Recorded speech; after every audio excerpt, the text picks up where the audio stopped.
Me friends and ఫ్యామిలీతో సరదాగా బయటకు వెళ్ళటానికి కారు లేదా అయితే వెంటనే ఈ నెంబర్కి కాల్ చేయండి. India state of forest report 2023 release అయింది. Minister for environment, forest and climate change Bhupender Yadav గారు ఈ రిపోర్ట్ రిలీజ్ చేశారు. India state of forest report 2023ని ఫారెస్ట్ రీసెర్చ్ ఇన్స్టిట్యూట్ డెహ్రాడూన్ నుంచి నిన్న ఆయన రిలీజ్ చేశారు. ప్రతి 2 సంవత్సరాలకు ఒకసారి 1987 నుంచి కూడా ఈ రిపోర్ట్ రిలీజ్ అవుతుంది. ఈ రిపోర్ట్ తయారు చేసేవాళ్ళు ఫారెస్ట్ సర్వే ఆఫ్ ఇండియా. దీన్ని బైఎన్నియల్ రిపోర్ట్ అంటారు. ప్రతి 2 సంవత్సరాలకు ఒకసారి ఈ రిపోర్ట్ వస్తుందన్నమాట. ఆ సిరీస్లో ఇది 18వ రిపోర్టు.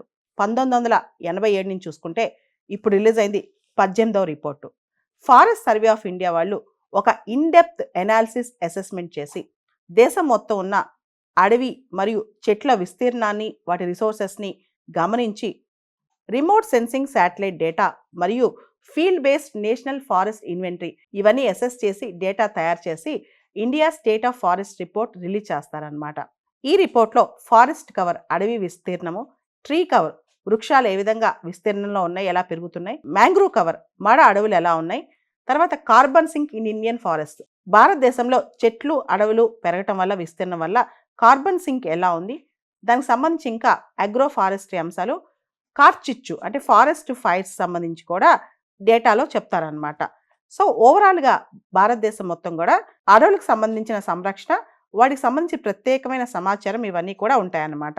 ఇప్పుడు విడుదల చేసిన Indian state of forest report 2023 ప్రకారం భారతదేశం యొక్క టోటల్ ఫారెస్ట్ కవర్ మరియు ట్రీ కవర్ మొత్తం కలిపితే 8,27,357 స్క్వేర్ కిలోమీటర్స్ ఉంది. అంటే మన జాగ్రఫికల్ ఏరియాలో భారతదేశ భూభాగంలో 25.17% ఉందన్నమాట. కేవలం ఫారెస్ట్ ఏరియా చూస్తే, కేవలం చెట్లు కాకుండా వృక్షాలు కాకుండా అడవి విస్తీర్ణం మాత్రం చూసుకుంటే కనుక 7,15,343 స్క్వేర్ కిలోమీటర్స్ అంటే భారత భూభాగంలో 21.76% ఉందన్నమాట. కేవలం ట్రీ కవర్ వృక్షాలు ఉండే చూసుకుంటే కనుక ట్రీ కవర్ మాత్రమే చూసుకుంటే 1,12,014 స్క్వేర్ కిలోమీటర్లు అంటే మన భారత భూభాగంలో 3.41% అనమాట. దీంతో పాటు మన దేశంలో ఇప్పుడు సంతోషించదగ్గ అంశం ఏంటంటే 2021తో పోల్చుకుంటే కనుక మన దేశంలో total forest and tree cover అడవి వృక్షాల విస్తీర్ణం అనేది దాదాపు 1,445 స్క్వేర్ కిలోమీటర్ల పాటు పెరిగిందనమాట. అంటే ఇది చాలా ఆనందించదగ్గ విషయం అని చెప్పుకోవచ్చు అనమాట. ఈ 1,445 స్క్వేర్ కిలోమీటర్స్లో forest cover 156 square kilometres, tree cover 1,289 square kilometres పాటు పెరిగిందనమాట. భారతదేశంలో టాప్ 4 స్టేట్స్ ఏ రాష్ట్రాల్లో అయితే ఎక్కువగా ఫారెస్ట్ అండ్ ట్రీ కవర్ పెరిగిందో, ఈ మధ్యకాలంలో మ్యాక్సిమం ఇంక్రీజ్ ఎక్కువ కనిపించిందో దానిలో ఛత్తీస్గఢ్ నెంబర్ 1లో ఉంది, తర్వాత ఉత్తరప్రదేశ్ నెంబర్ 2 పొజిషన్లో ఉంది, ఒడిశా నెంబర్ 3 పొజిషన్లో ఉంది, రాజస్థాన్ నెంబర్ 4 పొజిషన్లో ఉంది. ముఖ్యంగా ఛత్తీస్గఢ్లో చూసుకుంటే కనుక increased forest and tree cover ఎంత ఇంక్రీజ్ అయింది అని చూస్తే 684 స్క్వేర్ కిలోమీటర్లు, ఉత్తరప్రదేశ్లో 559 స్క్వేర్ కిలోమీటర్లు, ఒరిస్సా 559 స్క్వేర్ కిలోమీటర్లు, రాజస్థాన్ 394 స్క్వేర్ కిలోమీటర్ల మేర ఫారెస్ట్ కవర్ మరియు ట్రీ కవర్ పెరిగిందనమాట. అదేవిధంగా వృక్షాలు కాకుండా అడవి విస్తీర్ణం ఎక్కువగా పెరుగుతున్న రాష్ట్రాల్లో మిజోరాం, గుజరాత్, ఒడిశా ఉన్నాయి. ఏరియా వైజ్ అంటే విస్తీర్ణం ప్రకారం largest forest cover and tree cover భారతదేశం మొత్తంలో కల్లా ఎక్కువగా ఫారెస్ట్ మరియు ట్రీ కవర్ అంటే అడవి వృక్షాల విస్తీర్ణం ఎక్కువ ఉన్న రాష్ట్రాల్లో నెంబర్ 1 మధ్యప్రదేశ్. మధ్యప్రదేశ్లో 85,724 స్క్వేర్ కిలోమీటర్ల ఫారెస్ట్ అండ్ ట్రీ కవర్ ఉంది.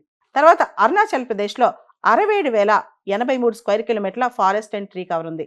ఫారెస్ట్ అండ్ ట్రీ కవర్ మొత్తం కలిపి చూస్తే 3వ స్థానంలో మహారాష్ట్ర 65,383 స్క్వేర్ కిలోమీటర్ల ఫారెస్ట్ అండ్ ట్రీ కవర్ ఉందన్నమాట. అదే ఒట్టిగా ఫారెస్ట్ కవర్ అడవి విస్తీర్ణంలో చూసుకుంటే కనుక మధ్యప్రదేశ్లో 77,073 స్క్వేర్ కిలోమీటర్లు, అరుణాచల్ ప్రదేశ్లో 65,882 స్క్వేర్ కిలోమీటర్లు, 3వ స్థానంలో ఒట్టిగా ఫారెస్ట్ కవర్ ట్రీ కవర్ తీసేసి ఫారెస్ట్ కవర్ చూసుకుంటే కనుక ఛత్తీస్గఢ్లో 55,812 స్క్వేర్ కిలోమీటర్స్ ఉందన్నమాట. ఈ రిపోర్ట్లో మరో పాయింట్ ఏంటంటే కేవలం ఆ రాష్ట్రంలో కానీ యూనియన్ టెరిటరీలో కానీ ఆ ఏరియాలో పర్సంటేజ్ వైజ్ అంటే చిన్న రాష్ట్రం ఉండొచ్చు, దానిలో ఎక్కువ శాతం ఫారెస్ట్ కవర్ ట్రీ కవర్ లాంటివి ఎక్కడ ఎక్కువ ఉన్నాయి. మనం percentage of forest cover in the total geographical area of the state ఆ రాష్ట్రంలో కానీ లేదా ఆ యూనియన్ టెరిటరీలో కానీ పర్సంటేజ్ ఆఫ్ ఫారెస్ట్ కవర్ ఎంత ఉంది అని చూస్తే కనుక లక్షద్వీప్ ప్రాంతంలో 91.33% ఫారెస్ట్ కవర్ ఉంది. ఆ తర్వాత మిజోరాం రాష్ట్రంలో 85.34% ఫారెస్ట్ కవర్ ఉంది. ఆ తర్వాత అండమాన్ నికోబార్ ఐలాండ్స్లో 81.62% ఫారెస్ట్ కవరే ఉంది. అంటే మొత్తం ఆ రాష్ట్రం లేదా యూనియన్ టెరిటరీ యొక్క విస్తీర్ణంలో ఎంత పర్సెంట్ ఉంది అని చూస్తే టాప్లో లక్షద్వీప్ అనమాట. లక్షద్వీప్లో 91.33%, తర్వాత మిజోరాంలో 85.34%, తర్వాత అండమాన్ నికోబార్ ఐలాండ్స్లో 81.62% అనమాట. ఆ రాష్ట్ర విస్తీర్ణంలో అంటే ఆ స్టేట్ జాగ్రఫికల్ ఏరియాలో 33% లేదా అంతకంటే ఎక్కువ ఫారెస్ట్ కవర్ ఉన్న రాష్ట్రాలు లేదా యూటీలు కనుక చూసుకుంటే కనుక 8 ఉన్నాయి. మిజోరాం, లక్షద్వీప్, అండమాన్ నికోబార్, అరుణాచల్ ప్రదేశ్, నాగాలాండ్, మేఘాలయ, త్రిపుర, మణిపూర్. మొత్తం ఈ 8 రాష్ట్రాలు మనం చూస్తే దాదాపు వీటిలో 75% ఫారెస్ట్ కవర్ ఉంది. ఇక భారతదేశంలో మ్యాంగ్రూవ్స్ విషయానికి వస్తే, మడ అడవుల విషయానికి వస్తే దేశం మొత్తంలో మడ అడవులు 4,992 స్క్వేర్ కిలోమీటర్స్ ఉన్నాయి. అదేవిధంగా దేశంలో బ్యాంబూ బేరింగ్ ఏరియా, ఈ బ్యాంబూస్ ఉన్న ఏరియా మొత్తం కనుక లెక్కేస్తే 1,54,670 స్క్వేర్ కిలోమీటర్స్ ఉన్నాయి. భారతదేశం మొత్తం మనకున్న ఫారెస్ట్ ఏరియా మొత్తం చూసి దాని ప్రకారం కార్బన్ స్టాక్ కనుక లెక్కేస్తే 7,285.5 కార్బన్ స్టాక్ మనకుంది.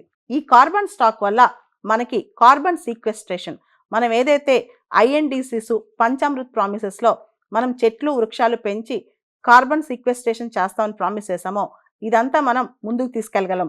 Indian state of forest report అనేది చాలా మందికి, పాలసీ మేకర్స్కి, ప్లానర్స్కి, ఫారెస్ట్ డిపార్ట్మెంట్స్కి, రీసెర్చ్ ఆర్గనైజేషన్స్కి, ఇతర డెవలప్మెంటల్ ఇన్స్టిట్యూషన్స్కి ఇదొక ప్లానింగ్ కోసం, వాళ్ళ యొక్క డేటా కోసం పనికొస్తుంది అనమాట. దాంతోపాటు ఇక్కడ మనందరం గ్రహించాల్సింది ఏంటంటే మన సివిల్ సర్వీస్ ఎగ్జామ్ మరియు Indian forest service exam prelims ఒకటే కాబట్టి స్టేట్ ఆఫ్ ఫారెస్ట్ రిపోర్ట్ అనేది పూర్తి స్థాయిలో అవగాహన చేసి మనం ఎగ్జామ్కి వెళ్ళాలి.